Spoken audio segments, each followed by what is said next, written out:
Hello everyone, welcome back to our channel English Madhyam. English Madhyam के platform पे हम editorial based practice exercises solve कर रहे हैं। तो स्टार्ट करते हैं आज का session with thought of the day, that is take responsibility of your life if you want to change the course of your future. यानी कि अगर आप अपना भविष्य बदलना चाहते हैं ना, तो उसकी पूरी की पूरी जिम्मेदारी आपके हाथ में है, ना परिस्थितियों के हाथ में, ना कोई इफ्स एंड बट्स के हाथ में, ना सरकार के हाथ में, ना कोई घर में परेशानी है, फाइनेंशियल कंस्ट्रेंट्स है, किसी भी चीज के हाथ में नहीं है, किसी व्यक्ति के हाथ में तो बिल्कुल भी नहीं है। ठीक है, आपकी जो भी खुशियां हैं, आपकी जो भी जिम्मेदारियां हैं, जो भी आपकी जिंदगी आप जीना चाहते हैं, अगर आप उसकी रिस्पॉन्सिबिलिटी खुद नहीं लेंगे तो दूसरे व्यक्ति उसको अपने हिसाब से मरोड़ देंगे, राइट। अगर हम खुद अपनी जिंदगी की रिस्पॉन्सिबिलिटी नहीं लेंगे तो कोई व्यक्ति हमसे जो करवाना चाहता है वो करवाएगा, है ना। कभी इमोशनल ब्लैकमेल करके, कभी हमारे हमारे फर्ज या जिम्मेदारियों का एहसास करा के, राइट। तो सबसे पहले प्रायोरिटी आप खुद हैं, ठीक है, उसके बाद बाकी लोग आते हैं, और जो आपके अपने हैं वो आपकी खुशी में ही खुश होंगे। ओके, सो इस बात को ध्यान में रखते हुए स्टार्ट करते हैं आज का सेशन। इंडिया के लिए बहुत ज़्यादा गर्व की बात है कि ऑल इंडिया सिविल सर्विसेज का रिजल्ट जो आया, ठीक है, उसमें 34% का जो रिजल्ट दिया है वो महिलाओं ने दिया है। यानी कि अगर 100 वैकेंसीज थी तो उनमें 34 सीट्स पे विमेन जो है वो काबिज हुई हैं। ठीक है, चलिए तो उसी के बारे में पैसेज है। The latest round of hiring for the elite all India civil services has yielded a heartening statistic. बोल रहे जो भी लेटेस्ट रिजल्ट आया है जिसमें ऑल इंडिया सिविल सर्विसेज में हायरिंग की गई है, उसका जो रिजल्ट आया है वो बहुत ही ज्यादा खुश कर देने वाला, बहुत ही ज्यादा एंथुजियाज्म भरने वाला है।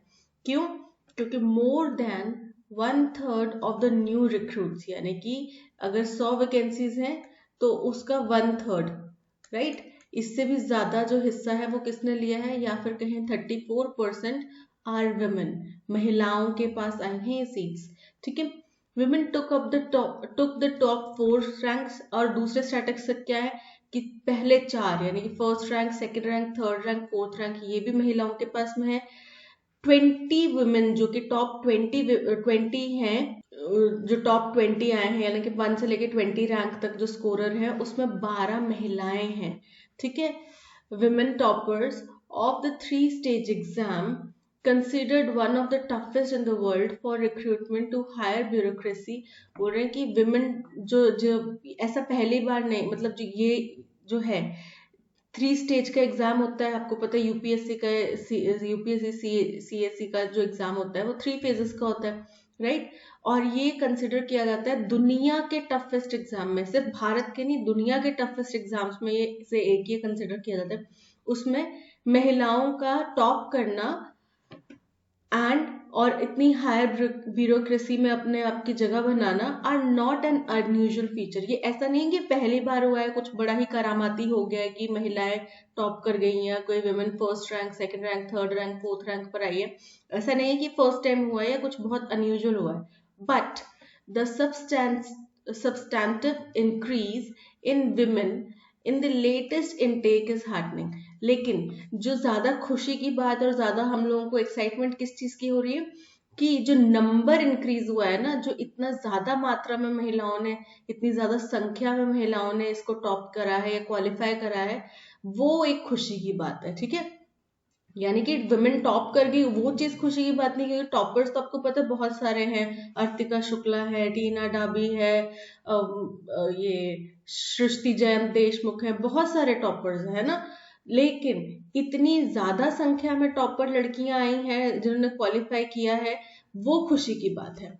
Of total 933 recruits based on a written test and an interview, यानी कि टोटल जो सीट्स थी, टोटल जो रिक्रूटमेंट्स थे वो थे 933, जिनमें क्या क्या हुआ, रिटन टेस्ट हुआ और इंटरव्यू हुआ। ठीक है, इसमें 320 जो है वो महिलाएं, आप खुद देखो रेशो कितना ज्यादा बड़ा है। ठीक है, the number of women recruits was 215 in 2021। 2021 में 215 थे, 25.8%। 238 in 2020, 28.5%। एंड 220 इन 2019 23.9%। ठीक है, ये परसेंटेज बताया है साल दर साल का, तो इस साल डेफिनेटली 34% यानी कि 30 का आंकड़ा हमने पार किया है। ठीक है,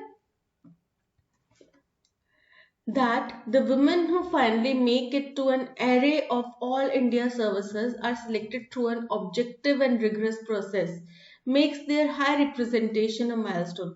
अब क्योंकि ये महिलाएं जो इस लिस्ट में, एरे यानी कि एक लिस्ट है, ठीक है, लिस्ट में अपना नाम पक्का कर चुकी हैं, जो इस लिस्ट में अपनी नई जगह बना चुकी हैं ऑल इंडिया सिविल सर्विसेज में। और ये ऐसा नहीं है कि भाई उठाया और महिलाओं को वहां पे रख दिया कि अच्छा हम इतनी महिलाओं को लेंगे ही लेंगे, आजो भाई तुम आ जाओ, आजो भाई तुम आ जाओ, ऐसे नहीं है। बहुत ही ऑब्जेक्टिव, बहुत ही रिगरस प्रोसेस है। आपको पता है कितना ज्यादा इसमें वास्ट सिलेबस है, इतना ज्यादा सिलेबस है कि कई लोग तो सिलेबस देखकर ही चक्कर खा के बैकआउट कर जाते हैं कि नहीं हमसे ना, भाई हमसे ना हो पाएगा। ठीक है, तो इसका सिलेबस इतना वास्ट है, आपको कॉन्स्टेंटली अपडेट रहना पड़ता है नई चीजों के साथ में, साथ ही साथ आपको अपने इतिहास के बारे में, पास्ट के बारे में पढ़ना पड़ता है। ठीक है, आप ये नहीं कर सकते कि आपका सब्जेक्ट अगर सपोज करो इंटरेस्टिंग सब्जेक्ट इंग्लिश है तो आप बाकी सब्जेक्ट्स को ध्यान ना दें। आपको हर एक सब्जेक्ट में, क्योंकि वो आपका ओवरऑल जो है परसोना देखते हैं, ठीक है, कि आप किसी भी फील्ड में आपको उतारा जाए आपको उसके बारे में ज्ञान है या नहीं है। ठीक है, तो वही कह रहे हैं कि इतना ज्यादा ये टफ एग्जाम है, इतना ज्यादा रिगरस प्रोसेस है इसका, तो महिलाओं के इतनी ज्यादा संख्या में लिस्ट में नाम आना, ये एक माइलस्टोन रिप्रेजेंटेशन यानी कि मील का पत्थर साबित हो रहा है। when the corporate world is struggling with gender diversity at its senior level। और वहीं दूसरी तरफ क्या हो रहा है, कॉर्पोरेट वर्ल्ड में हमें सीनियर लेवल पे महिलाओं के चेहरे इतना ज्यादा देखने नहीं मिल रहे।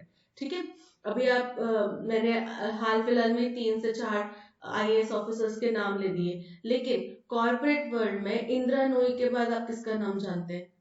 नहीं हमें याद आ रहा किसी का नाम। ठीक है, सुनंदा कोचर के बाद में हमें किसका नाम याद आ रहा है? मतलब बहुत पहले कभी रही होंगी, अब की डेट में हमें इतनी ज्यादा महिलाएं स्टॉप पोस्ट पे कॉर्पोरेट वर्ल्ड में नहीं दिखाई दे रही। It will fall to the government to ensure that this statistic of 34% is not just a flash in the pan। बोल रहे हैं अब ये गवर्नमेंट की जिम्मेदारी है सुनिश्चित करना कि ये जो हमने आंकड़ा छुआ है 34 का, ये फ्लैश इन अ पैन ना हो। मतलब फ्लैश इन द पैन मतलब कोई व्यक्ति है जिसको एक बार तो बहुत सडन उसकी प्रोग्रेस होगी, तरक्की होगी, सक्सेस मिल गई, लेकिन उसके बाद कभी उसको दोबारा कभी सक्सेस मिली नहीं। होता है ना, कोई कोई राइटर्स हैं वो एक दिन, मतलब उनकी पहले बहुत सारी बुक्स छपी होंगी, लेकिन एक कोई बुक है जो इतना चमत्कारी तरीके से छा जाती है, इतने मतलब सेल आउट हो जाती है पूरी तरीके से और बहुत ज्यादा उसको एक्लेम मिलता है, लेकिन फिर उसके बाद वो उसके आगे वैसी कोई बुक लिखने में बड़ा स्ट्रगल करते हैं। यानी कि आए और गए, आया राम गया राम नहीं होना चाहिए कि हमने 34% कोई ये ना बोले कि यार वो तो तुक्का था 34, कभी उसके बाद हुआ है कभी 34%, तो ऐसा ना हो। ठीक है, बट इंड्योर्स एंड इम्प्रूव, बल्कि ये क्या रहे, बढ़ता रहे, लगातार बना रहे और बढ़ता रहे। ठीक है, with a non-discriminatory work culture in a male-dominated ecosystem। और ऐसा रहे कि हमें जो आईएएस, आपको पता है यहाँ पे कोई डिस्क्रिमिनेशन नहीं होता आईएएस आईपीएस की पोस्ट में। इनफैक्ट जो लोग अपने घर में बेशक डिस्क्रिमिनेशन करते हो, जैसे कोई आईएएस महिला अधिकारी, आईपीएस महिला अधिकारी उनके सामने खड़े होते हैं, वो भी चुपचाप उनकी बात मानने को मजबूर हो जाते हैं, इतनी पावर है इस पोस्ट में। ठीक है, तो वो कह रहे हैं कि इस तरीके का non discriminative work culture maintain रहना चाहिए। क्यों? क्योंकि हम एक पुरुष प्रधान समाज का हिस्सा हैं और वहां पे इस तरीके के वर्क कल्चर में, नॉन डिस्क्रिमिनेटरी वर्क कल्चर में महिलाओं का आगे आना बहुत ही ज्यादा जरूरी है। क्योंकि आपको पता है जितनी ज्यादा महिलाएं काम कर रही होंगी, कामकाजी होंगी, उतना हमारे इकोनॉमी के लिए बहुत अच्छा है। ठीक है, some measures are already built into the system, for instance in the set pay structures and redressal mechanism। यानी कि कुछ तो हमने स्टेप्स ऑलरेडी ले दिए हैं। जैसे कि क्या क्या स्टेप्स लिए कि आपको पता है आईएएस अधिकारी चाहे कोई मेल है चाहे कोई फीमेल है चाहे कोई ट्रांस है, उन सबका पे स्ट्रक्चर सेम है। उसमें हमने अगर ग्रेड पे गवर्नमेंट सभी जॉब्स में, सिर्फ आईएएस अधिकारी ने, सभी गवर्नमेंट जॉब्स में 1 post one rank one salary वाला नियम है, ठीक है। अगर आप एक क्लर्क लेवल पे, अगर आप बैंकिंग एग्जाम क्वालिफाई करते हैं, आप एक क्लर्क लेवल पे जाते हैं, तो अगर कोई मेल आपका काउंटर पार्ट है, वो भी उसी एग्जाम को क्वालिफाई करके उसी रैंक पर है, तो उसको अगर 34,000 मिल रही है, तो कोई महिला अगर क्वालिफाई करके गई तो उसको भी 34,000 ही मिलेगी। उसको जो पर्क्स मिलेंगे कि बाइक का उनको फ्यूल मिलना है, या हाउस रेंट मिलना है, या जो भी पर्क्स बेनिफिट्स मिलेंगे, वही उन महिला कर्मचारी को भी मिलेंगे। ऐसा नहीं कि महिला कर्मचारी है इसलिए उसको कम बेनिफिट्स मिलेंगे, ठीक है। तो इस तरीके के मेजर और रीड्रेसल मैकेनिज्म्स जो है, इस तरीके के मेजर्स ऑलरेडी लिए जा चुके हैं, जो कि हमें unlike in the private sector where paying women less than men at the same level is rampant, जो कि प्राइवेट सेक्टर की तरह बिल्कुल नहीं है, क्योंकि प्राइवेट सेक्टर में महिलाओं को सेम लेवल पे, अगर पुरुष काम कर रहे हैं सेम लेवल पे महिलाएं काम कर रहे हैं, तो महिलाओं की सैलरी कम होना बहुत ज्यादा आम है, रैम्पेंट है, प्रिवेलेंट है, ठीक है, चल रहा है, प्रचलन में है। Many new recruits, both men and women, claim that the main attraction of a career in government is the opportunity to serve the country. अब आपको पता है कि जब भी कोई आईएएस अपने इंटरव्यूज के लिए जाता है, तो उनका यही कहना होता है कि भाई हमें देश की सेवा करने का मौका मिलेगा। और वही ये चीज यहाँ पे कह रहे हैं कि जो भी ज्यादातर नए रिक्रूट्स हैं, चाहे वो मेन है चाहे वुमेन है, सभी ये कहते हैं कि वो इस पद को, इस करियर की तरफ इसलिए अट्रैक्ट हुए, इसलिए इस करियर को ज्वाइन करना चाहते हैं, क्योंकि यहाँ पे उनको देश की सेवा करने का मौका मिलेगा। Many may simply revel in the power and prestige of the job and the opportunities for upward social mobility. कुछ लोग, हालांकि कुछ लोग ऐसे भी हैं जो अपना पावर और प्रेस्टीज इंजॉय करने के लिए आते हैं इस जॉब में, ठीक है, या फिर अपने सोशल स्ट्रक्चर को, सोशल स्टेटस को ऊपर उठाने के लिए आते हैं, ठीक है। कोई गरीब तबके का व्यक्ति है, हो सकता है उनको आज दिन तक उन्हें घर में बहुत ज्यादा गरीबी देखी हो, या फिर जैसे पहले जमाने में होता था छूत बहुत ज्यादा लोगों ने देखी होती थी, तो वो लोग का भी यही होता था मोटिव कि हमें आईएएस अधिकारी बनना है, ठीक है। क्यों? क्योंकि वो चाहते थे कि हम अगर ऊपर हो जाएंगे, ऊपर उठेंगे, तो हमारे पेरेंट्स के साथ में वो भेदभाव नहीं होगा, हमारे साथ में वो भेदभाव नहीं होगा। तो वो सोशल स्ट्रैट, अपना जो स्टेटस है उसको भी ऊंचा करने के लिए, बढ़ाने के लिए भी कुछ लोग इस सर्विसेज में आते हैं।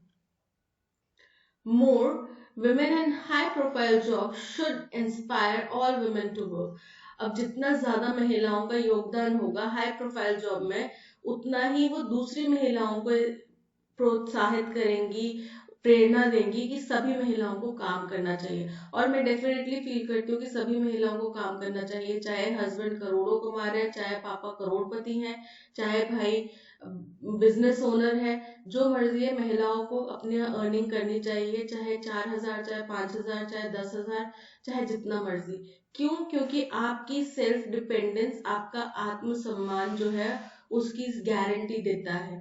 किसी और के आगे अगर हाथ फैलाने पड़ जाए ना 1 रुपए के लिए भी, वो मुझे मुझे तो खैर बहुत ज्यादा फील होता है कि मुझे ना फैलाने पड़े, बिकॉज अगर कल को किसी सामने वाले के पास ना हो और वो ना दे पाए तो बुरा लगता है, राइट। और क्योंकि हम उनके ऊपर डिपेंडेंट है, तो उनको भी बुरा लगेगा कि इन्होंने हमसे मांगा और हम नहीं दे पाए।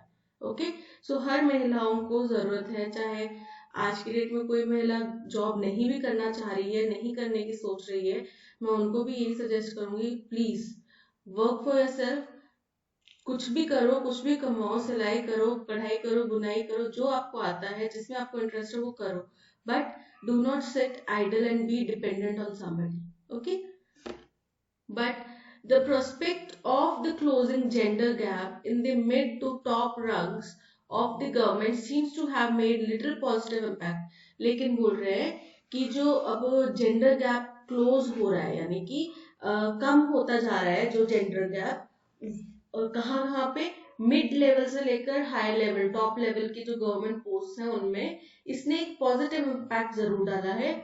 On the other more sobering statistic, ठीक है, जो ज्यादा सीरियस स्टैटिस्टिक्स है उनके ऊपर, the formal participation of working age women in the nation's workforce overall has dropped precipitously from 32% in 2005 to 25% in 2021 according to the World Bank. अब ये जो है वर्किंग एज वुमेन, ये होता है 15 से 60 साल की उम्र के बीच की महिलाएं, ठीक है। तो यानी कि हमारे जो फॉर्मल इसमें महिलाओं की भागीदारी है, वर्किंग एज वुमेन का जो रेशो है वो जरूर गिरा है। 32% था 2005 में, अब 25% रह गया है 2021 में, ठीक है। और ये किसके अनुसार है? वर्ल्ड बैंक के सर्वे के अनुसार है। One of the world's fastest growing economies is also where women continue to be held down by patriarchy.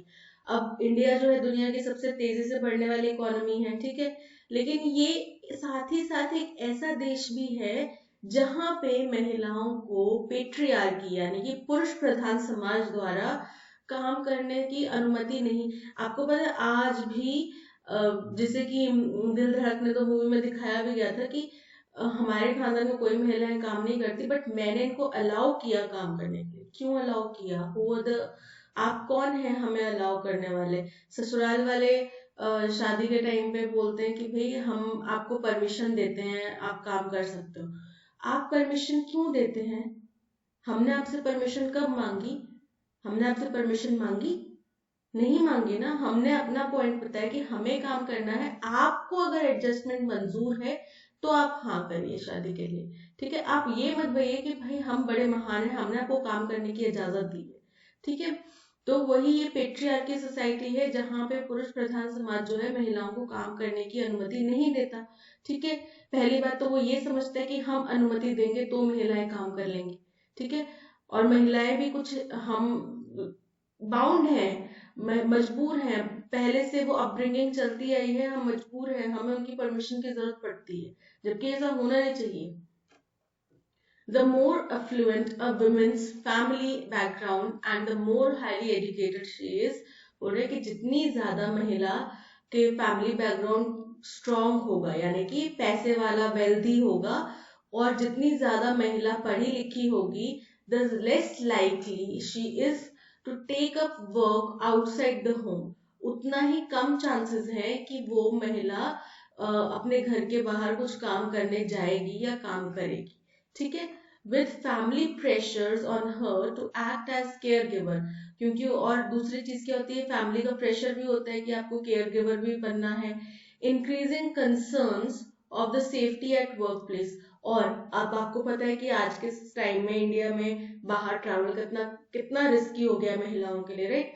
तो वो भी पेरेंट्स को, फैमिलीज को चिंता होती है कि भाई हमारी बेटियां, घर की बहू बेटियां बाहर जाएंगी काम करने के लिए, तो पता नहीं किस तरीके के लोगों के साथ में उनका उठना बैठना होगा। अब हमारा बच्चे को तो हमने अच्छे संस्कार दिए हैं, but we do not know कि अगले पर्सन के नजर में, उसके दिमाग में क्या चल रहा है, राइट। तो उसके उसके डर से हम अपने ही बच्चे को प्रोटेक्ट करने के लिए हम बोलते हैं कि तुम ही घर पे रह जाओ, दैट इज मच बेटर, हम कमा के आपको खिला देंगे, बट आप बाहर ना जाओ, बिकॉज बाहर का जमाना सही नहीं है, ठीक है। And the abysmal public transport in most cities, और जो पब्लिक ट्रांसपोर्ट की इतनी घटिया हालत है, इतनी खस्ता हालत है ज्यादातर शहरों में, ये सब फैक्टर्स हैं जो किसी भी महिला को बाहर काम करने से रोकते हैं। India can never attain its true economic potential until women participate in greater numbers, not just in the civil services but in the workforce as a whole. बोल रहे हैं कि इंडिया कभी भी अपना ट्रू इकोनॉमिक पोटेंशियल नहीं reach कर पाएगा जब तक कि महिलाओं की भागीदारी जो है वर्क प्लेस में वो ज्यादा नंबर्स में हो। केवल हम सिविल सर्विसेज की बात नहीं कर रहे, पूरी वर्कफोर्स की बात कर रहे हैं, चाहे वो इंजीनियर हो, चाहे वो डॉक्टर हो, चाहे वो टीचर हो, चाहे वो नर्स हो, चाहे जिस भी फील्ड की हम बात करें, अगर महिलाओं की भागीदारी बढ़ेगी नहीं तो हम अपनी ट्रू इकोनॉमिक पोटेंशियल तक नहीं पहुंच पाएंगे, ठीक है। तो ये था सारा का सारा पैसेज। अब चलते हैं क्वेश्चन नंबर 1 की तरफ, that is what could be the implications of the rising percentage of women recruits in the all India civil services as reflected in the passage। बोल रहे हैं कि जो बढ़ता नंबर है, परसेंटेज नंबर है महिलाओं का ऑल इंडिया सिविल सर्विसेज में, क्या इम्प्लीकेट करता है, ठीक है। सबसे ज्यादा यही इम्प्लीकेट करता है कि हम अब धीरे धीरे जेंडर इक्वालिटी की तरफ बढ़ रहे हैं, right. It indicates a positive trend towards gender equality in the civil services. सही है, आगे देख लेते हैं. It reveals an inherent bias in the selection process. बोल रहे हैं कि ये एक जो हमने इनहेरिट करा है पहले से आगे आगे आगे चलता है, एक बायस है सिलेक्शन प्रोसेस में, तभी महिलाएं इस बारी ज्यादा अच्छा कर पाए. ऐसा नहीं है. बायस हमारी सोसाइटी जो है पेट्रियार्की है. अगर बायस होगा भी तो पुरुषों की तरफ होगा महिलाओं के कंपैरिजन में. ठीक है. It suggests that men are becoming less interested in civil services position. बोल रहे हैं कि ये इस बात की तरफ इशारा करता है कि अब पुरुष जो हैं वो सिविल सर्विसेज के एग्जाम्स की तरफ कम इंटरेस्ट दिखा रहे हैं. ऐसा नहीं है, बहुत सारे पुरुष इंटरेस्ट दिखा रहे हैं, तैयारी भी करते हैं, but it is hard work, dedication and sometimes luck as well. ठीक है, कई बार आपकी किस्मत भी होती है, कई बार हार्डवर्क ही केवल काम कर जाता है, कई बार सब चीजों का कॉम्बिनेशन होता है. ठीक है. It means that civil services exam has become easier over the years. ये कह रहे हैं कि इसका मतलब ये है कि सिविल सर्विसेज एग्जाम जो है वो साल दर साल के बाद में अब आसान हो गया है, जबकि ये तो और टफ होता जा रहा है. ठीक है. पहले एक तो सिलेबस बढ़ता जा रहा है, सबसे बड़ी बात तो ये कि सिलेबस बढ़ता जा रहा है. ठीक है. अब जितना हमारी टेक्नोलॉजी एडवांस हो रही है उतना ज्यादा हमें इसमें क्वेश्चंस, पहले तो ये था कि फिक्स सेट ऑफ क्वेश्चंस उन्हीं में से आने हैं. ठीक है, पिछले 10-12 साल के आप पढ़ लो, उन्हीं में से आने हैं. बट अब करंट के ऊपर इतना जोर दिया जाता है that you never know question कहाँ से पूछा जाएगा. राइट. तो ये और टफ होता जा रहा है. Option A is correct. According to the passage, which of the following measures can contribute to the sustainability and improvement of women's performance in civil services? बोल रहे इनमें से कौन से फैक्टर्स हैं जो कंट्रीब्यूट करते हैं जिसकी वजह से महिलाओं की जो परफॉर्मेंस है सिविल सर्विसेज एग्जाम में वो इम्प्रूव होगी और सस्टेन होगी, मतलब बरकरार रखी जा सकेगी. सब तो दो चीजें डिस्कस करी थी. पे स्ट्रक्चर को जो है वो हमने कॉमन रखना है सबके लिए. राइट. हमने एक लिमिटेड पे स्ट्रक्चर रखा हुआ है. ठीक है. दूसरा है वहां पे वर्क प्लेस का एनवायरमेंट नॉन डिस्क्रिमिनेटरी होना चाहिए. राइट. तो चलिए देखते हैं. Increase the pay structures of main in government sector. बोल रहे हैं कि मर्दों की तनख्वाहें बढ़ा दो. तो मर्दों की तनख्वाहें बढ़ा दो तो महिलाओं का क्यों मन करेगा काम करने के लिए? फिर तो वही बात है कि इक्वल वर्क इक्वल पे तो रह ही नहीं गया. राइट. तो फिर महिलाएं क्यों काम करेंगी? Introduce discriminatory practices in the private sector. कि प्राइवेट सेक्टर में हमें डिस्क्रिमिनेटरी प्रैक्टिसेस लेकर आनी पड़ेंगी जिससे महिलाएं सिविल सर्विसेज की, ये तो चालाकी होगी ना कि उधर गलत कर दो जिसकी वजह से हमारी तरफ लोग आकर्षित होंगे. तो ऐसा भी नहीं करना है. ठीक है ना, ऐसा किया जा रहा है. Foster a non discriminatory work culture government sector. कि हमें नॉन डिस्क्रिमिनेटरी यानी कि बिना भेदभाव का वर्क कल्चर हमें बनाना है, मेंटेन करना है गवर्नमेंट सेक्टर में, तो महिलाएं ज्यादा आकर्षित होंगी. ठीक है. Limit the opportunities for upward social mobility in the government sector. बोल रहे हैं कि हमें कि लोग जो इसको ज्वाइन करते हैं ना कि हमें अपना सोशल स्टैचर बढ़ाना है, हमें सोशली अपलिफ्ट करना है, तो उसकी अपॉर्चुनिटीज कम करनी पड़ेंगी इस सेक्टर में, जो कि गलत है. ये पद ही ऐसा है जिसके साथ में मान प्रतिष्ठा अपने आप आती है. ठीक है. तो इसके साथ में आप सोशल स्ट्रक्चर को कम नहीं कर सकते. राइट. और करने का कोई तरीका भी नहीं है. Okay. So option A in option C. Foster a discriminatory work culture in the government sector is correct. According to the passage, what could be considered as significant barrier to women's formal participation in India's workforce? बोल रहे हैं कि हमें क्या लगता है according to passage ऐसा कौन सी चीजें हैं जो महिलाओं को रोकती हैं वर्कफोर्स का बड़ा हिस्सा बनने के लिए. ठीक है. तो क्या हमने देखा था ये कि हमारी पेट्रियार्की सोसाइटी है जिसका इन्फ्लुएंस बहुत ज्यादा है, जो बहुत ज्यादा हमें बाउंड करती है कि नहीं आप अपने घर संभालो, गृहस्थी संभालो, बाहर सेफ्टी नहीं है, ये है वो है. अरे बाहर सेफ्टी नहीं है तो वो भी तो किसी ना किसी घर के मर्द ही हैं. ठीक है. अगर हम अपने बेटियों को अंदर छुपाने के बजाय मर्दों को ये सिखाएं कि how to treat a women और how to respect a women first of all, तो लड़कियों को डरने की जरूरत ही नहीं पड़ेगी. Right. women are not interested in working, कि कह रहे हैं कि महिलाओं को इंटरेस्ट ही नहीं है काम करने के लिए, जो कि बिल्कुल गलत है। महिलाओं को तो इतना ज्यादा इंटरेस्ट है तभी तो 34% का आंकड़ा पार किया है ना। The influence of patriarchy and societal pressure, बोल रहे कि पेट्रियार्की सोसाइटी का, पेट्रियार्की का इतना ज्यादा इन्फ्लुएंस है और समाज का प्रेशर होता है महिलाओं के ऊपर, ठीक है, जो कि सही है। There is a lack of educational opportunities for women, ऐसा नहीं है महिलाओं को पढ़ाई की कोई कमी नहीं है। अब हमने कई ऐसे देखे हैं महिलाएं जो बहुत ज्यादा पढ़ी लिखी हैं, बट शादी हो गई उसके बाद वो क्या कर रही है, वो केवल घर संभाल रही है, बच्चे संभाल रही है, फैमिली संभाल रही है, राइट। जबकि हो सकता है कि शादी से पहले वो कुछ जॉब भी करती हो, कई ऐसी महिलाएं भी हैं। ओके, तो एजुकेशनल अपॉर्चुनिटीज तो फुल बराबर है, बट वर्क अपॉर्चुनिटीज में थोड़ी चीजें गड़बड़ हो जाती है। Men are discourage from joining civil services, कि मर्दों को सिविल सर्विसेज ज्वाइन करने से डिस्करेज किया जाता है, जो कि बिल्कुल गलत है। So option B, the influence of patriarchy and societal pressure. Which of the following best describes the tone of the given passage? Optimistic, तो बिल्कुल से बहुत ही ऑप्टिमिस्टिक है पैसेज, बहुत ही पॉजिटिव है कि महिलाओं की भागीदारी बढ़ी है, अच्छी बात है, आगे भी बढ़नी चाहिए, हमारी इकोनॉमी के लिए बहुत अच्छा होगा, ठीक है। पेसिमिस्टिक, नेगेटिव है, नेगेटिव तो नहीं है। न्यूट्रल, न्यूट्रल भी नहीं है।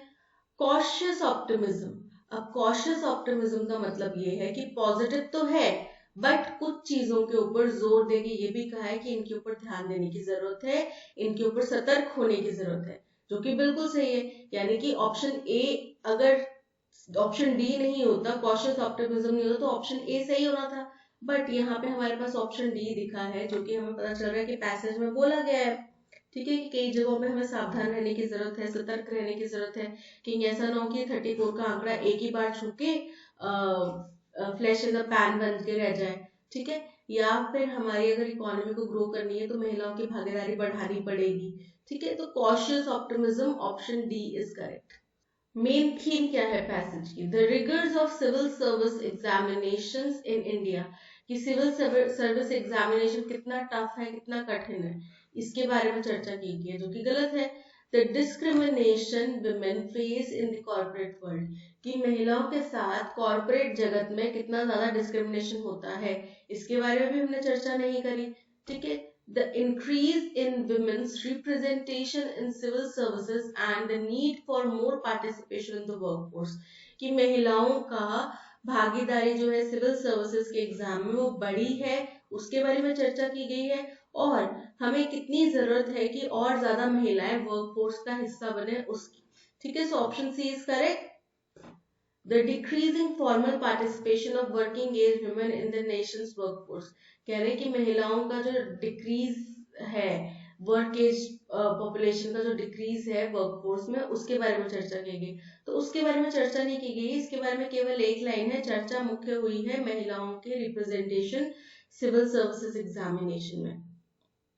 Which of the following conclusions can be drawn from the passage? ठीक है, कुछ conclusion दिए हुए हैं, हमें पता करना है कि इनमें से कौन सा conclusion एकदम सही बैठ। The increase in women recruits in all India civil services over the years indicates a substantial rise in the overall participation of working age women in nation's workforce। बोल रहे हैं कि जो महिलाओं की भागीदारी सिविल सर्विसेज एग्जाम में बढ़ी है पिछले कुछ सालों में, ठीक है, इसने इस तरफ इशारा किया है कि महिलाओं की वर्किंग एज पॉपुलेशन की भी भागीदारी बढ़ी है, जो कि गलत है। वर्किंग एज पॉपुलेशन की भागीदारी नहीं बढ़ी है, ठीक है, वो तो हमने देखा कि कम हुई है 2005 के मुकाबले में।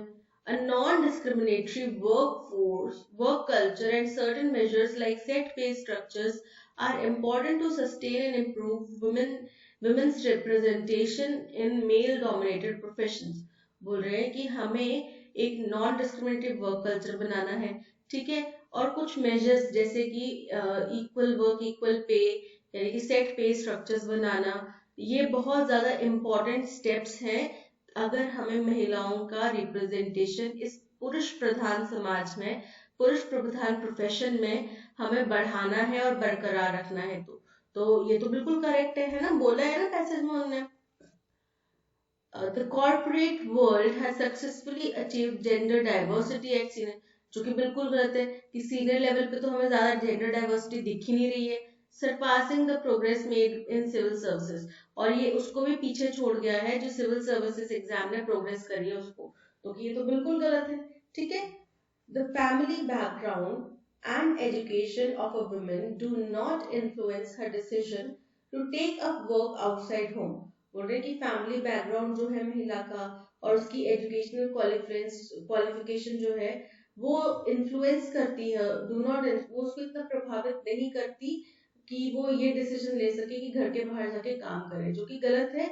उसके अंदर तो जज्बा पूरा है, बट फैमिली प्रेशर के अंडर में आके उनको नौकरी छोड़ के या नौकरी नहीं करके घर पे रहना पड़ता है और फैमिली को संभालना पड़ता है। ठीक है, तो इसमें option B is correct. Which word is a synonym for sobering.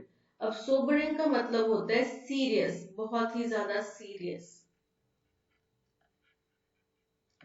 Humerus, humerus मतलब मजाकिया। लाइट हार्टेड मतलब भी मजाकिया। सीरियस तो हमें पता चल ही रहा है सोबरिंग का मीनिंग है। और ब्लिथ, ब्लिथ मतलब बड़ा हैप्पी, केयर फ्री सा। ठीक है, सो यहाँ पे option C serious is correct. Antonym बताना है एबिस्मल का। एबिस्मल मतलब होता है निहायत ही घटिया, बहुत ही बुरा, बहुत ही हॉरिबल। ठीक है, ड्रेडफुल, ड्रेडफुल मतलब भयानक। ठीक है, हॉरिबल मतलब एबिस्मल। अपालिंग, अपालिंग मतलब भी हॉरिबल, एबिस्मल। सो यहाँ पे सेटिस्फैक्टरी, सेटिस्फैक्टरी मतलब संतोषजनक था, अच्छा था परफॉर्मेंस। तो जब इतने ये तीनों तो नेगेटिव चीजें हैं, एक सेटिस्फैक्टरी पॉजिटिव है और हमें एबिस्मल का एंटोनिम यानी कि पॉजिटिव वर्ड ही चाहिए, so option D is correct. What are their reasons to say it. उनके क्या कारण है कि वो ये बात कह रहे हैं।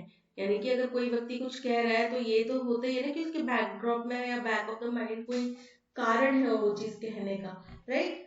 तो इसमें तो नो एरर है, option D is correct. I was filled with determination by watching him। मैं डिटर्मिनेशन से भर गया था। डिटर्मिनेशन की जब बात हो रही है टू डू समथिंग आएगा, ठीक है। तो I was filled with determination to watch him. Agri-tech platforms provide high-quality input for farmers, which has proven to be dash in driving up crop yields। पूरे एग्री-टेक प्लेटफॉर्म एक ऐसा platform है जो कि हमारे फार्मर्स को हाई क्वालिटी इनपुट देता है, यानी कि उनको अच्छे खाद्य पदार्थ को कैसे मिलेंगे, अच्छे खाद कहाँ से मिलेगी, अच्छे बीज कहाँ से मिलेंगे, ठीक है, कैसे इन बीजों को उगाया जाए। तो वो एक क्वालिटी इनपुट देते हैं फार्मर्स को, which has proven to be, जो कि अभी तक साबित हो चुका है, dash in driving up crop yields, यानी कि जिसकी वजह से हमने क्रॉप जो है उसका प्रोडक्शन है वो ज्यादा बढ़ा लिया है। ठीक है, the screen flashes and Bimal Roy's 2 Bigha जमीन comes to life with an opening scene of farmers dash looking at the sky। As the clouds gather, so do the farmers expecting the rains to dash their fields।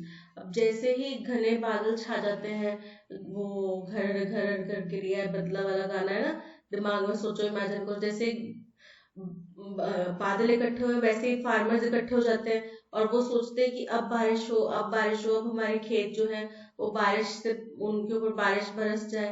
ठीक है, it has been 70 years since Roy's classic and this scene is a true for of Indian farmers today as it was just after independence। यानी कि इस movie को बने हुए 2 बीघा जमीन movie को बने हुए 70 साल हो चुके हैं, लेकिन आज भी ये सीन जो है उतना ही तरोताजा है, उतना ही रियल है जितना इंडिपेंडेंस के जस्ट बाद था। इसका मतलब ये हुआ कि हमारे जो फार्मर्स हैं वो आज भी मॉनसून के ऊपर डिपेंड करते हैं अपनी फसल के लिए। ठीक है, looking upward for innovations to empower them. और ये बात इसलिए की जा रही है क्योंकि अब बहुत बड़ा जरूरी मौका है कि हम आगे की तरफ देखें और उनको लिए, फार्मर्स के लिए और नए नए इनोवेशंस करके लाएं ताकि उनको और मजबूती दी जाए। Agriculture has been the backbone of sustenance and livelihood in India. बोल रहे हैं कि एग्रीकल्चर जो है वो हिंदुस्तान में एक बैकबोन की तरह बनकर सामने आता है, जब बात आती है लाइवलीहुड की, जीविका की या लाइवलीहुड की, ठीक है। Marking a significant aspect of countries socio economic landscape, और जो कि हमारे देश का एक बहुत ही ज्यादा इम्पोर्टेंट पहलू है अगर हम बात करें सोशल इकोनॉमिक लैंडस्केप की, तो ठीक है। With 55% of our population dependent on agriculture, हमारे देश की प्रतिशत जो पॉपुलेशन है वो डिपेंड करती है एग्रीकल्चर पे। It remains one of India's primary industries. Traditionally, farmers in India have encountered restricted access to credible information. यानी कि अगर हम पहले से अभी तक के देखते आए तो फार्मर्स के पास में, हिंदुस्तान के फार्मर्स के पास में जो क्रेडिबल यानी कि अच्छी और रियल जो इंफॉर्मेशन है उसका एक्सेस नहीं है, वो बहुत रिस्ट्रिक्टेड है। यानी कि अब किसानों को अगर पता ही नहीं है कि हाइब्रिड बीज आ गए हैं तो वो बोएंगे ही क्यों, वो इंतजार भी क्यों करेंगे कि हमारे तक हाइब्रिड बीज आएंगे। तो आपने देखा होगा ना कि एफएम वगैरह पे, और जो लोग दूरदर्शन अभी भी देखते हैं उन्होंने देखा होगा दूरदर्शन पे सुबह के टाइम पे और शाम के टाइम पे दो किसानों के लिए कार्यक्रम आया करते थे पहले, राइट। तो वो क्यों आते थे? ताकि उनको कुछ क्रेडिबल इंफॉर्मेशन दी जा सके। Farm to fork food value chain is extremely protracted and is riddled. बोल रहे हैं कि ये जो हमारे खेतों से निकलकर हमारे चम्मच तक का सफर करता है, ये जो फूड चेन है, ये बहुत ही मतलब आज की नहीं है, सदियों से चली आ रही है। And is riddled dash multiple stakeholders who might not necessarily prioritize the welfare of farmers, and is riddled dash multiple stakeholders who might not necessarily prioritize the welfare of farmers. अब जब riddled यहाँ पे लिखा है तो riddled के साथ में आएगा विद मल्टीपल, यानी कि जिसका मतलब है कि ये भरा पड़ा है, फुल ऑफ है मल्टीपल स्टेक होल्डर्स का, जो कि हो सकता है कि फार्मर्स की भलाई चाहते भी ना हो, ठीक है। This compels them to depend on local suppliers and intermediaries to procure such inputs, जो कि उनको फार्मर्स को मजबूर कर देता है कि वो अब लोकल सप्लायर्स के ऊपर डिपेंड रहे, या फिर इंटरमीडिएट्स जो सरकार और उनके बीच के जो बिचौलिए हैं ना उनको बोला जाता है, ताकि इस तरीके के इनपुट से बचा जा सके, ठीक है। Resulting in low valuation, increasing intermediaries and other factors in this chain dash a reduction in transparency. बोल रहे हैं कि अगर और इंटरमीडिएरीज बढ़ जाएंगी और दूसरे फैक्टर्स जो है इस चेन में और बढ़ते रहेंगे तो इससे जो ट्रांसपेरेंसी है वो कम होती जाएगी, ठीक है। चलिए फर्स्ट देखते हैं, agritech platforms provide high quality input for farmers which has proven to be dash in driving up crop yields. Revolution, interval, potential, instrumental. So यहाँ पे आंसर इंस्ट्रूमेंटल होगा, जिसका अर्थ है काफी हेल्पफुल रहा हमारे क्रॉप की यील्ड्स को, प्रोडक्शन को बढ़ाने में, ठीक है। इंटरवल मतलब टाइम पीरियड कोई, पोटेंशियल मतलब क्षमता रखता है, ठीक है। और रेवोल्यूशन तो आपको पता ही क्या कि जब हम कुछ चेंज करना चाहें हमारे समाज में, हमारे आसपास में, उसको रेवोल्यूशन कहा जाता है, ठीक है। सो यहाँ पे option D instrumental is correct. The screen flashes and Bimal Roy's 2 Bigha Zameen comes to life with an opening scene of farmers. वही चीज कही थी कि पहले जमाने के अगर हम फार्मर्स बोले तो हमें समझ में आता है कि बहुत सारे लोग एक जगह पे खड़े होंगे, ऊपर बादलों की तरफ देख रहे होंगे, अपनी फसल की तरफ देख रहे होंगे, अब बारिश हो जाए, अब बारिश हो जाए। तो वही चीज बता रहे हैं कि जब स्क्रीन फ्लैश हुई, बिमल रॉय की 2 बीघा जमीन टेलीकास्ट होने लगी, तो उसी टाइम क्या होता है, वो एकदम जीवंत तो होके हमारे सामने आ खड़ी होती है, ठीक है। जहाँ पे ओपनिंग सीन में फार्मर्स थे dash looking at the sky adequately मतलब काफी मात्रा में, ठीक है, हमारी जरूरत के अनुसार है। एंशियसली मतलब बड़े ही चिंताजनक तरीके से, ठीक है। बड़े ही रेस्टलेसली, ऑस्टेंसिबली, ऑस्टेंसिबली का मतलब होता है अपेरेंटली, ठीक है, या फिर एलिजिडली, एलिजिडली मतलब रिपोर्टेडली, अपेरेंटली, ठीक है। सो यहाँ पे option B anxiously is correct. As clouds gather, so do farmers, expecting the rains to dash their fields. बोल रहे कि जैसे ही बादल इकट्ठे होते हैं उसी टाइम पे फार्मर्स भी इकट्ठे होते हैं और उम्मीद करते हैं कि उनकी फील्ड्स के ऊपर क्या हो, बारिश हो। बिस्टॉ, बिस्टॉ मतलब बरसना, ठीक है। सॉर, सॉर मतलब एस्केलेट करना, बढ़ाना। कॉन्फर्ट, कॉन्फर्ट मतलब अपने विचारों का आदान प्रदान करना। और एंडाउड, एंडाउड, एंडाउड मतलब होता है कि किसी को बड़ा ही क्वालिटी वाली कोई चीज देना, ठीक है। यानी कि उनको minister was endowed with special powers, ठीक है, उनको स्पेशल पावर्स दी गई थी। सो यहाँ पे बिस्टॉ ऑप्शन ए इज करेक्ट।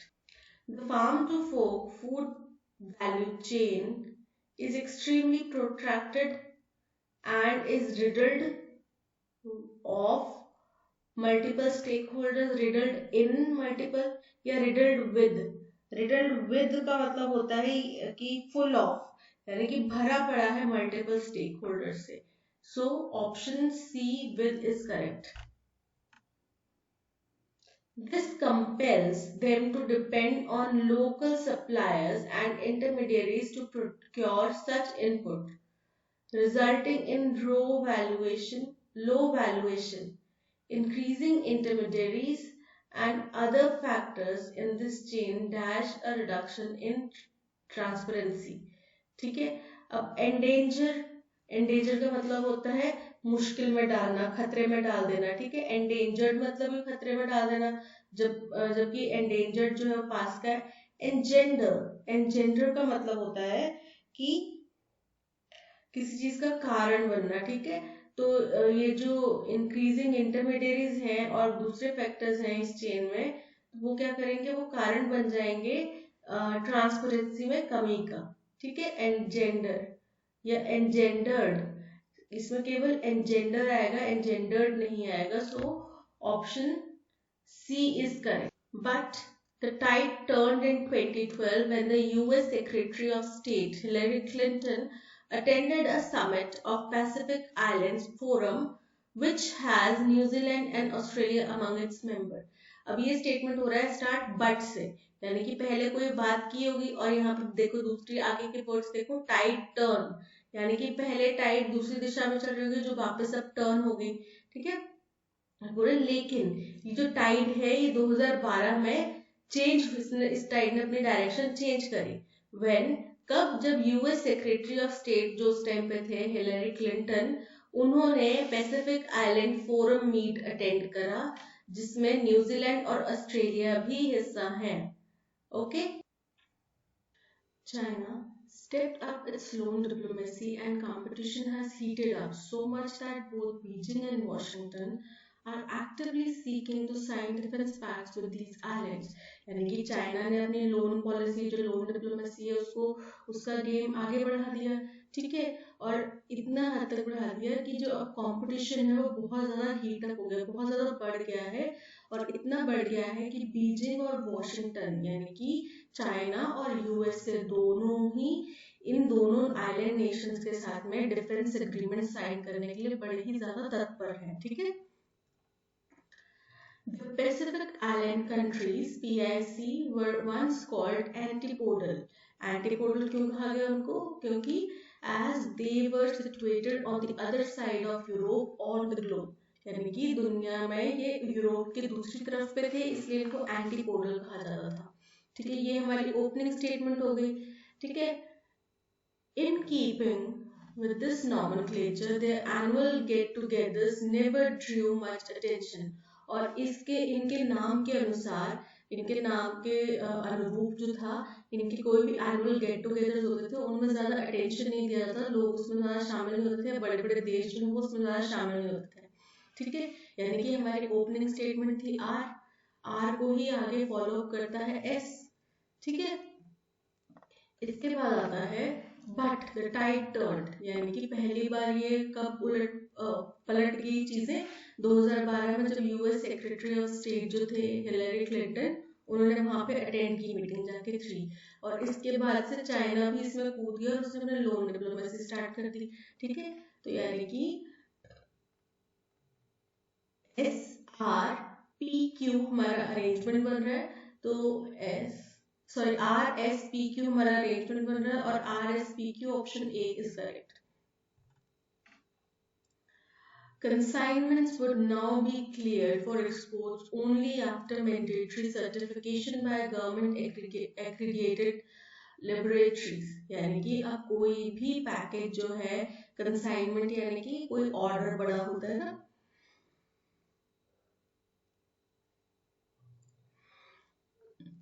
ठीक है, कोई भी खेप जो है वो तभी जाएगी यहाँ से जब उसको क्लीन चिट या फिर क्लियरेंस मिलेगी, कहाँ से, गवर्नमेंट एक्रेडिटेड लेबोरेटरी से मैंडेटरी सर्टिफिकेशन मिलेगा तब। ठीक है, with its pharmacy of the world image at stake, अपनी जो फार्मेसी, दुनिया की फार्मेसी की जो इमेज है उसको ताक पर रखने के बाद में India has amended the export policy with regard to cough syrup. India ने अपनी जो एक्सपोर्ट पॉलिसी है कफ सिरप के रिगार्ड में उसको चेंज कर दिया है। अब आपको पता है कि कोविड के टाइम पे और अभी पिछले कुछ टाइम में 2022 में इंडिया की काफी सारी कंपनीज की कफ सिरप जो है वो कई जगहों पे बहुत ज्यादा जान जोखिम में डालने की या जान जाने की वहां से शिकायतें आई। ठीक है, तो ये उसी कड़ी में आगे स्टेप है कि हमने अपनी एक्सपोर्ट पॉलिसीज चेंज कर दी है, और ये हो गया हमारा opening statement. This welcome decision has been necessitated by a series of global alerts regarding cough syrup made in India। और ये स्टेप जिसका स्वागत किया गया है, ये क्यों बनाया गया, क्योंकि बहुत ज्यादा जो रिपोर्ट्स आई, अलर्ट्स आए इंडियन कफ सिरप जो इंडिया में बने थे उनके लिए ग्लोबल यानी कि वर्ल्ड के कई अलग देशों से इंडिया के बने हुए कफ सिरप्स के अगेंस्ट में काफी ज्यादा शिकायतें आई। ठीक है, samples will undergo testing at designated drug labs in Kolkata, Chennai, Mumbai, Chandigarh and other cities। ये जो सैंपल्स हैं इनके टेस्ट कहाँ होंगे, जो डेजिग्नेटेड ड्रग लैब्स हैं कोलकाता में, चेन्नई में, मुंबई में, चंडीगढ़ में और कुछ और शहरों में। ठीक है, तो देखो फर्स्ट हमारी ओपनिंग स्टेटमेंट तो हो गई विद फार्मेसी। ठीक है, अब इसके बाद में आता है कि ये जो है कंसाइनमेंट वो तभी क्लियर होगा एक्सपोर्ट के लिए जब उनको सरकार से कोई मैंडेटरी सर्टिफिकेट मिलता है जो कि सिर्फ केवल गवर्नमेंट अप्रूव्ड लैब से ही लिया जाएगा। ठीक है, ये हो गया सेकेंड। थर्ड हो गया सैंपल्स जो हैं वो कहाँ जाएंगे टेस्टिंग के लिए, कोलकाता, चेन्नई, मुंबई की डेजिग्नेटेड लैब्स में जाएंगे। और फोर्थ और फाइनल हो गया कि ये वेलकम स्टेप क्यों लिया गया, क्योंकि बहुत ज्यादा ग्लोबल अलर्ट्स आए। ठीक है, तो QPSR is the correct, QPSR option B is correct. A person sent on one word substitute करना है, a person sent on a mission usually official।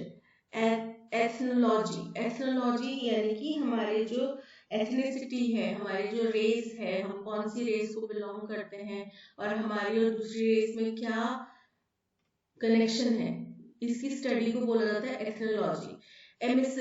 Emissary वो व्यक्ति जो किसी मिशन के लिए कहीं पे भेजा जाता है ऑफिशियली। डिएट्रिब ये होता है ना हस्बैंड वाइफ में या गर्लफ्रेंड बॉयफ्रेंड में झगड़े होते हैं तो फिर वो एक दूसरे को लंबे लंबे टेक्स्ट भेजते हैं कि तुम ऐसे हो, तुम ऐसे हो, गाली गलौज वाले या फिर वायलेंट या फिर एग्रेसिव टेक्स्ट भेजते हैं। तो वर्बल या वर्डी टेक्सुअल एब्यूज जो होता है, टेक्सुअल वायलेंस जो होता है, यानी कि आपने कुछ लिखित में कुछ चीजें गलत बोली हैं या लिखित में आपने किसी को कुछ बोला है, उसको बोलते हैं डायट्रिब। वैलेडिनरियन, ठीक है, इसका मतलब होता है एक ऐसा व्यक्ति जो अपनी हेल्थ के बारे में बहुत ज्यादा ऑब्सेस्ड है, बहुत ज्यादा पोसेसिव है। अब आजकल फिटनेस इन्फ्लुएंसर्स बने हुए लोग, ठीक है, वो एक अलग चीज है। बट कुछ लोग ऐसे होते हैं जो इतने ज्यादा होते हैं कि वो ग्लासेस को भी वाइप करके टिश्यू पेपर से, स्पून को, प्लेट्स को, रेस्टोरेंट में जाते हैं तो भी उनको वाइप करके खाते हैं खाना। या फिर उन्हें अलार्म सेट किया होता है कि हर 15 मिनट बाद उनको 1 गिलास पानी पीना है। तो ये क्या हो गया, ये बहुत ही ज्यादा लेवल का, उच्च लेवल का अपने सेहत का ख्याल रखने के बारे में सोचते हैं। उनको बोलते हैं वैलेटुडिनरियन। ठीक है, सो यहाँ पे option B emissary is correct.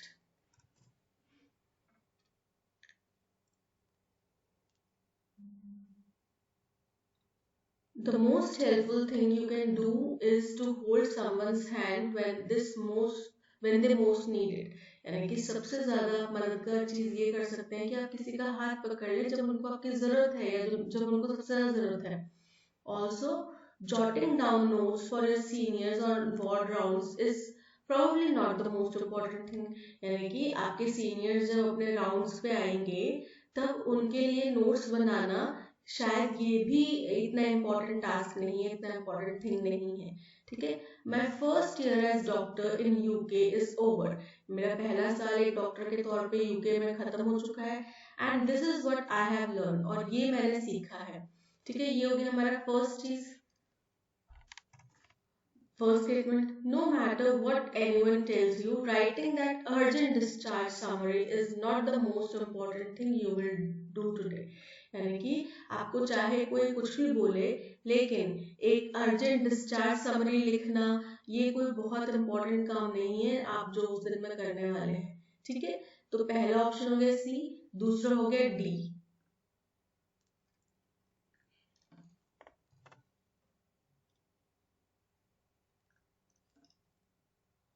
ना ही अपने सीनियर्स के लिए नोट्स बनाना, सीनियर्स के नोट्स लिखना जब वो राउंड्स पे हैं, वो भी इम्पोर्टेंट नहीं है। ये हो गया थर्ड। सबसे इम्पोर्टेंट या सबसे हेल्पफुल चीज जो आप कर सकते हैं वो ये कि आप अगर कोई व्यक्ति बहुत ज्यादा जरूरत में है ना, तो उसका बस केवल हाथ पकड़ लो। ठीक है, ये होता है इम्पोर्टेंस। तो ये हो गया फोर्थ। तो सी डी बी ए ये हमारा अरेंजमेंट बन रहा है, C D B A, option B is correct. In view of the excessive heat, यानी कि बढ़ती गर्मी की वजह से, बढ़ती गर्मी के कारण schools in Delhi remained closed dash a week in July। तो जो दिल्ली में स्कूल्स हैं वो एक हफ्ते के लिए बंद रहे। तो for a week in July, about a week in July, in a week in July, या टू अ वीक इन जुलाई। यहाँ पे होता है फॉर अ वीक इन जुलाई, जो कि एक टाइम पीरियड की बात करता है कि एक हफ्ते के लिए बंद रहे। ठीक है, so option A for is correct. तो आज के सेशन में इतना ही। इस सेशन की पीडीएफ प्लस ऑडियो एक्सप्लेनेशन आपको टेलीग्राम चैनल पे मिल जाएगी। लिंक टेलीग्राम चैनल ज्वाइन करने का आपको डिस्क्रिप्शन में दे दिया गया है। इसके अलावा प्ले स्टोर से आप हमारी ऐप भी डाउनलोड कर सकते हैं, काफी यूजर फ्रेंडली और एंड्रॉइड फ्रेंडली ऐप है। ठीक है, thank you so much for watching. अगर कंटेंट पसंद आया हो तो लाइक शेयर और सब्सक्राइब जरूर कीजिएगा। टिल मिलते हैं नेक्स्ट सेशन में। Till then keep learning and keep practising. Bye bye.